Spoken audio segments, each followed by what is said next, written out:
ద్రవ్య వినిమయ బిల్లుపై చర్చలో భాగంగా ప్రతిపక్ష నేత భట్టి విక్రమార్క ముఖ్యమంత్రి కేసీఆర్ మధ్య సంవాదం చోటు చేసుకుంది. అంచనాలను ప్రస్తావిస్తూ భట్టి చేసిన వ్యాఖ్యలను సీఎం తప్పుపట్టారు. మిషన్ భగీరథ అంశంపైన వాడివేడిగా చర్చ జరిగింది. అప్పుల భారం ఈ బడ్జెట్ ని ఏ రకంగా కబలించి వేస్తుందో, ఆ బ్యాలెన్స్ ఏ రకంగా మనం పూడ్చుకోబోతున్నాం అనేది కూడా ఒకసారి చూస్తే 1,34,500 కోట్ల దాకా చెల్లించాల్సిన పరిస్థితి ఉత్పన్నం అవుతాం.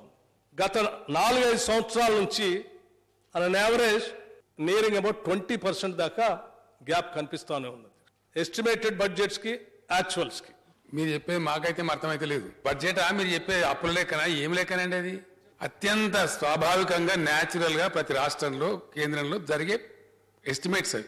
దేనిలో దగ్గర చెప్పగలుగుతారా మీరు? వట్టిగా ఒకటి అట్లా చెప్పడం కాదు, గాలి దుమారం కరెక్ట్ కాదు. మేమంటున్నామంటే మేమే కన్ఫ్యూజ్ అవుతున్నాం ఇక్కడ. మీరు చెప్పే లెక్కలేంటి ఎవరికి కూడా అర్థమయ్యే పరిస్థితి లేదు. భారత ఆర్థిక వ్యవస్థ ఇస్తున్న certificate number 1 state in the country. అదంతా మాకు కన్నున్నాయి కానీ మాకు కనపడదు. భారత ప్రభుత్వం చెప్పి మాకు వినపడదు అంటే అది మేము చేయగలిగింది ఏమి లేదు. కాకి లెక్కలు చెప్పి తగ్గింది, అది ఇచ్చింది, మీరు చెల్లించాల్సింది ఉండదా అని నాకు అర్థం కాదు.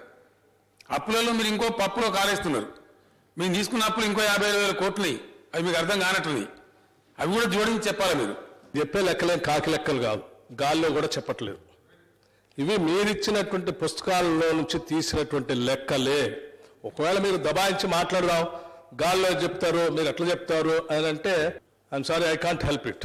నేనేం చెప్తా ఉన్నాను, మీరు వేసినటువంటి బడ్జెట్ ఎస్టిమేషన్స్ కి యాక్చువల్ రియలైజేషన్కి వచ్చే వరకు డిఫరెన్స్ 20% దాకా వస్తూ ఉంది.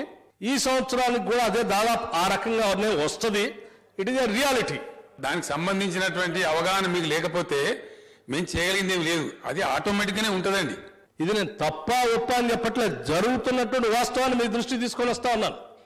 ఇది 4-5 సంవత్సరాల నుంచి ఈ రకమైన ఎస్టిమేషన్స్ ఇట్లాగే ఉంటాయి, రివైజ్డ్ ఇట్లాగే ఉంటాయి. యాక్చువల్స్కి వచ్చే వరకు ఇంత తగ్గుతుంది.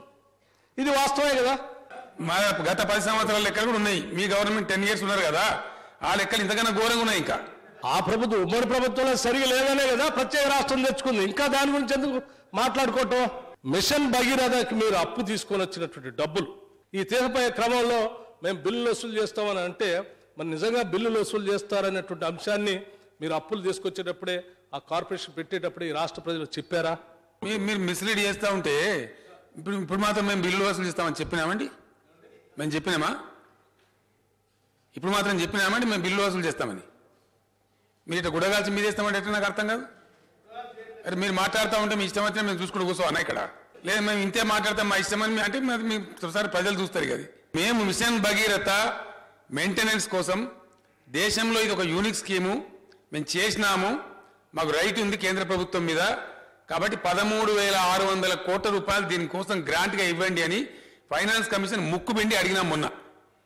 అది మా గమనంలో లేదు, అదంతా పేపర్లలో వచ్చింది. మీరు చదువుకోగా మీకు సమాచారం లేక మేము ఇష్టమైన ఎవరు చెప్పినండి మిషన్ భగీరథ బిల్స్ చేస్తామని మేము చెప్పినామా? గవర్నమెంట్ ఇప్పటికీ ఏ డెసిషన్ తీసుకోలేదు. నంబర్ 1. నంబర్ 2, అప్పు తీసుకునేటప్పుడు చెప్పాలి వాళ్ళ. We can certainly say revenue stream కూడా ఉండే అవకాశం ఉంటుంది అని చెప్తాం. ఎంతవరకు ఉంటుందో ఉంటుంది. ఎక్కడైతే రెవెన్యూ స్ట్రీమ్ లేదంటామో ఫైన్ మార్నింగ్ క్యాబినెట్ మీటింగ్ పెడతాం, గవర్నమెంట్ డెసిషన్ తీసుకున్నాం. Yes we'll pay this as a grant by the government.